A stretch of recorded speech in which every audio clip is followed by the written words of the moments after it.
Hello बच्चों, कैसे हैं आप। मैं फिर से आपके लिए वीडियो लेकर आई हूँ। और आज हम, जो कि मैंने आपको बोला था पिछले वीडियो में कि महाकाली संधि के बारे में जानेंगे, क्योंकि ये रिपीट होती है, एक महत्वपूर्ण संधि है जिसके बारे में अक्सर पूछा जाता है। तो महाकाली संधि क्या है, हमारा क्वेश्चन नंबर 9 का आंसर हम लिखेंगे। महाकाली संधि जो है, महाकाली संधि किसके बीच है। सबसे पहले हम ये देखेंगे किन देशों के मध्य है। तो ये संधि भारत एवं नेपाल के मध्य है ना। भारत एवं नेपाल के मध्य 1996 में की गई है ना। कब की गई है? 1996 में की गई। और इसका जो मुख्य उद्देश्य था वो ये था कि यहाँ से स्टार्ट करते हैं अगला पॉइंट। भारत जो है वो पंचेश्वर में है ना। पंचेश्वर में महाकाली नदी पर एक बड़ा बांध बनाना चाहता है ना। पंचेश्वर में महाकाली नदी पर एक बड़ा बांध का निर्माण करना चाहता है ना। एक बड़े बांध का निर्माण करना चाहता है, ठीक है, करना चाहता है। अब ये जो महाकाली नदी है, चूंकि नदियां तो कहीं से भी निकलती हैं, कहीं भी जाती हैं, तो ये हिमालय से निकली है। महाकाली नदी जो शारदा नदी है उसी को महाकाली नदी कहा जाता है। ये नेपाल में बहकर जाती है। तो इस पर पंचेश्वर में भारत को एक बड़ा बांध बनाना था, जिससे तकरीबन 2.5 लाख हेक्टेयर और उससे अधिक की जो है क्षमता इसकी थी क्षेत्र में जो है सिंचाई के लिए। तो इस पर दोनों देशों के मध्य संधि हुई कि यहाँ बांध बनेगा। तो दोनों ने एक दूसरे की शर्तों का सम्मान किया, एक दूसरे की शर्तें मानी। तो ये महाकाली संधि है, ठीक है। अक्सर पूछा जाता है ये वाला प्रश्न बोर्ड परीक्षा में। इससे पहले जब सिलेबस अलग था तब भी महाकाली संधि आती थी और अभी भी संभावना है। 10वां जो क्वेश्चन है हमारा वो है भारत पाक समस्या। तो भारत पाक समस्या यहाँ ये 4 नंबर का है। ये तो 3 नंबर का था प्रश्न नंबर 9, ये 4 नंबर का है। तो भारत पाकिस्तान की समस्याएं हमें सबको पता है, कितनी सारी, इससे पहले भी मैं बता चुकी हूँ। सीमा विवाद है, कश्मीर को लेकर विवाद है, और भी बहुत सारे। तो इसको हम अभी यहाँ नहीं लेंगे। अगला जो है हमारा श्रीलंका को लेकर है कि श्रीलंका में जो जातीय संघर्ष है उसमें किसकी प्रमुख हाथ रहा है, या किसका प्रमुख वो रहा है, उसमें कौन है जो इस संघर्ष के लिए जिम्मेदार है, या इस संघर्ष को संचालन करने में किसकी महत्वपूर्ण भूमिका रही। तो पहले भी जो हमने पढ़ा था दक्षिण एशिया वाले चैप्टर में, पहले भी पढ़ चुके हैं कि जातीय संघर्ष जो है वो श्रीलंका के मूल के सिंघली जाति और भारतीय मूल के तमिलों के बीच चला आ रहा है। जो सिंघली राष्ट्रवादी थे उनका ये कहना था कि यहाँ पर ये लोग बाहरी हैं तो इनको कोई सुविधाएं नहीं मिलना चाहिए। और वहीं तमिलों का कहना है कि हम वर्षों से, हमारी पीढ़ियां गुजर गई यहाँ रह रहे हैं, तो हमें यहाँ सारी सुविधाएं मिलना चाहिए। इवन जब ये विवाद बढ़ा, दोनों के बीच संघर्ष होने लगे, तो 1983 में लिबरेशन टाइगर फ्रंट का जन्म हुआ, और जिसका उसके लिट्टे बोलते हैं इसको शॉर्ट में, और प्रभाकरन इसका प्रमुख था। बहुत हिंसा हुई इस क्षेत्र में, और अंत में जो है भारतीय सेना भेजनी पड़ी थी, शांति सेना जिसे कहते हैं, पिछला प्रश्न था। और 1989 में वो सेना वापस बिना लक्ष्य हासिल किए वापस चली गई। यानी इस समस्या का समाधान नहीं हुआ। लिट्टे प्रमुख जो है उसकी मृत्यु हो गई थी, लेकिन उसके बाद भी ये संघर्ष जारी है और अभी तक इसका कोई हल नहीं निकाला है। कुछ विदेशी लोग हैं जो इस बीच में जो है, नॉर्वे आई थिंक, ये इसके बीच में मध्यस्थ कर रहा है और इसको सुलझाने का प्रयास किया जा रहा है। तो ये है कहानी पूरी। पहले भी जो हमने वीडियो बनाया था उसमें पूरी डिटेल दी है इसके बारे में। अभी जो यहाँ हम लिखेंगे, चूंकि पूछा है इन्होंने प्रश्न कि श्रीलंका के जातीय संघर्ष में किसकी प्रमुख भूमिका रही, भूमिका की बात पूछ रहे हैं और किसकी प्रमुख भूमिका रही। तो हम सिर्फ पूरी समस्या पर फोकस ना करके सिर्फ जिसकी भूमिका रही उसके बारे में बताएंगे। तो यहाँ पर हम स्टार्ट करते हैं कि श्रीलंकाई जातीय संघर्ष या श्रीलंका का जातीय संघर्ष किसके बीच में था? जातीय संघर्ष जो है वो सिंघली के बीच में, सिंघली एवं तमिलों के बीच में है ना, तमिलों के बीच में है, ठीक है। और इसमें 1983 में बने लिबरेशन टाइगर फ्रंट्स, लिबरेशन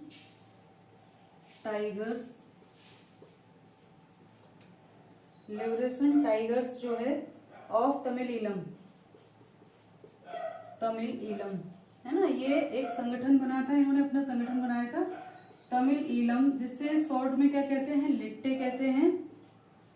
लिट्टे की प्रमुख भूमिका रही है ना, प्रमुख भूमिका रही। तो यहाँ ये शॉर्ट में हमने इसका लिखा, इसको और इरेज करना पड़ेगा, पूरा मिटाना पड़ेगा। तो सबसे पहले ये हम देख लें कि दोनों किसके बीच में है समस्या? सिंघली जनजाति जो कि वहाँ की श्रीलंका मूल की है और भारतीय मूल के जो तमिल हैं उनके बीच में है।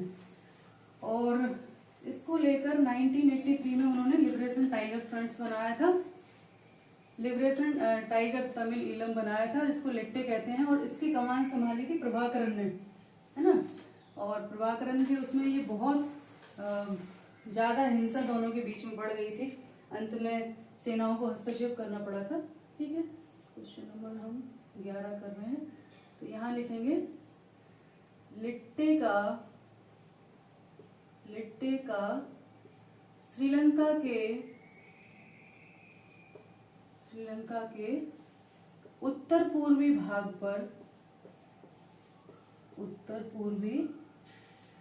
पर अधिकार है, ठीक है। और लिट्टे प्रमुख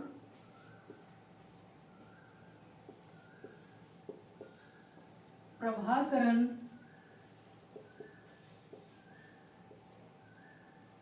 के समय श्रीलंका में एक पैरेलल सरकार का उन्होंने गठन कर लिया था। पैरेलल सरकार इसकी चलती थी प्रभाकरण की, है ना। पैरेलल सरकार का गठन हुआ था, ठीक है। और लिट्टे का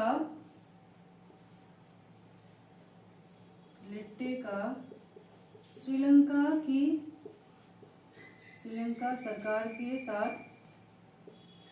सरकार की सेना के साथ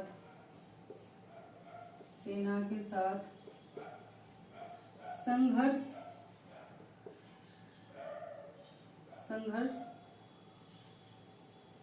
विद्यमान है, यानी अभी भी चल रहा है, ठीक है, विद्यमान है। इनकी मांग है, क्या मांग है इनकी मांग है कि एक अलग, चूंकि ये कहते हैं हम सदियों से यहाँ रहते आए हैं और हमारा एक अलग अस्तित्व है, तो हमारे लिए एक अलग देश की मांग की है इन्होंने, है ना। तो इन्होंने जो है उत्तर पूर्वी हिस्से पर इनका वो है, और तमिल ईलम की मांग कर रहे हैं ना, अलग तमिल ईलम यानी तमिलों का अलग देश, तमिल ईलम की मांग कर रहे हैं ना।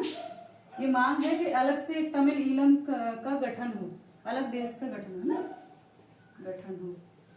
और इसमें हमें लिखने की जरूरत नहीं है कि भारतीय, चूंकि यहाँ भारतीय मूल के तमिल हैं तो भारत सरकार को हस्तक्षेप करना पड़ा था, लेकिन उसका प्रयास जो है वो सार्थक नहीं रहा, सेनाओं को वापस आना पड़ा, क्योंकि दोनों ही खुश नहीं थे, पहले भी मैं बता चुकी हूँ उससे पहले वाले वीडियो में। तो ये मेन रूप से लिट्टे का liberation tigers of Tamil Eelam, है ना। और ये तमिल ईलम यानी अलग एक देश की मांग कर रहे हैं। इनका कहना है कि यहाँ हमारे लिए अलग प्रदेश, उत्तर पूर्वी क्षेत्र पर इनका पूरा कब्जा बरकरार है। हालांकि प्रभाकरण की मृत्यु के बाद थोड़ा सा ये शिथिल हो गया है, लेकिन संघर्ष समाप्त नहीं हुआ। तो इस जातीय भूमिका में किसकी भूमिका है? लिट्टे की, है ना। वहाँ का जो एक संगठन है, जैसे हमारे यहाँ होते हैं ना संगठन, बहुत सारे चल रहे होते हैं, वैसे ही यहाँ भी। अब क्वेश्चन नंबर 12 है। 12 में है कि दक्षेस के बारे में पूछा है, और दक्षिण एशियाई क्षेत्रों का ये सहयोग संगठन है, कल भी मैंने बताया था। तो दक्षेस का गठन और महत्व पर प्रकाश डालिए। तो हम गठन की बात करेंगे। सबसे पहले गठन, तो दक्षेस क्या है? इसको सार्क भी कहते हैं, इंग्लिश में इसका सार्क है, ठीक है, शॉर्ट फॉर्म। दक्षेस या सार्क का गठन दक्षिण एशिया के 7 देशों द्वारा मिलकर किया गया है। 7 देशों द्वारा मिलकर किया गया है, ठीक है, मिलकर किया गया। अब कब किया गया? तो ये है 1985 में, ठीक है, 5 में किया गया, ठीक। और ये क्या कर रहे हैं? किया गया। तो अब ये इसका मुख्यालय कहाँ है? इसका मुख्यालय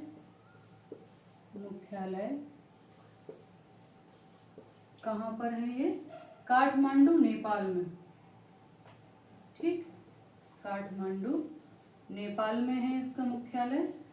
और ये किस लिए काम कर रहा है? अब ये तो हो गया गठन, ये 7 देशों ने मिलकर 1985 में दक्षेस का गठन कर लिया। क्यों किया था? इस क्षेत्र के विकास के लिए और आपस में सहयोग के लिए, ठीक। अब इसके महत्व की जब बात आती है तो यहाँ हम लिखेंगे यद्यपि अन्य संगठनों की तरह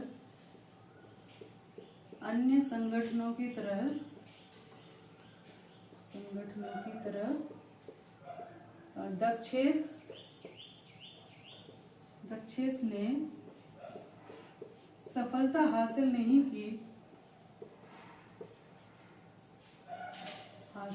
की, परंतु फिर भी क्या हुआ है? फिर भी इस क्षेत्र में यह कारगर कार्य कर रहा है ना। अपने क्षेत्र में ये फिर भी बहुत कुछ कर रहे हैं, क्योंकि जो दक्षिण एशियाई राष्ट्र हैं उनमें आपस में इतने सारे विवाद हैं। जैसे भारत नेपाल में ले लो, या भारत पाकिस्तान है, पाकिस्तान बांग्लादेश, उनके आपस में भी है, सिर्फ ऐसा नहीं कि भारत के साथ ही। तो इनके चक्कर में वो पूरी तरह से अपना लक्ष्य है वो हासिल, क्योंकि इतने विवाद होते हैं कि जब भी इनकी बैठकें होती हैं तो निजी जो विवाद है वो उभर के सामने आ जाते हैं, ठीक है। लेकिन फिर भी ऐसा नहीं है कि इसका कोई महत्व नहीं है। इसने एक सहयोग के लिए बहुत अच्छा प्लेटफॉर्म है दक्षिण एशिया के लिए। तो सबसे पहले हम इसमें क्या महत्व है? दक्षेस ने 2002 में इस क्षेत्र में, यानी दक्षिण एशियाई क्षेत्र में मुक्त व्यापार के लिए साफ्टा का विकल्प तैयार किया, ठीक है। और उसके बाद 2004 में इस पर हस्ताक्षर हुए, ठीक है, हस्ताक्षर हुए। और कब से प्रभावी है ये? 2006 से साफ्टा प्रभावी है ना, साफ्टा प्रभावी है। और इसका उद्देश्य क्या है? ये क्या चाहते हैं? 2007 तक इस क्षेत्र में व्यापार पर लगने वाला सीमा शुल्क जो है कितना? 20% 20% तक कम किया जाए, कम करने का लक्ष्य रखा गया उस समय। ठीक है, लक्ष्य रखा गया। तो इस प्रकार से इस क्षेत्र में व्यापार को बढ़ावा देने के लिए तो इसका महत्व है ही, साप्ताह के रूप में इन्होंने काम किया। इसके अलावा भी जब इस मंच पर लोग बैठते हैं तो अपने आपस में भी बातें, जो द्विपक्षीय संघर्ष हैं उनको भी इस पर बात कर सकते हैं। तो इस प्रकार इसका एक अपना महत्व है, क्योंकि इस क्षेत्र में और कोई ऐसा मंच नहीं है क्षेत्रीय कि जो काम कर सके। तो हालांकि अन्य क्षेत्रीय मंचों की तरह पूरी सफलता नहीं मिली, लेकिन फिर भी ये महत्वहीन नहीं है। हालांकि विवादों के चलते कई बार इसकी बैठकें रद्द हो जाती हैं, जो वार्षिक सम्मेलन होते हैं वो डिले हो जाते हैं, पर फिर भी अपना एक महत्व, कम से कम कोई तो ऐसा मंच है जिस पर बैठकर ये सब लोग बात कर सकते हैं। तो आपका ये अध्याय 4 समाप्त हुआ। नया अध्याय लेकर हम फिर आएंगे, तब तक ध्यान रखें। नमस्ते सभी को, धन्यवाद।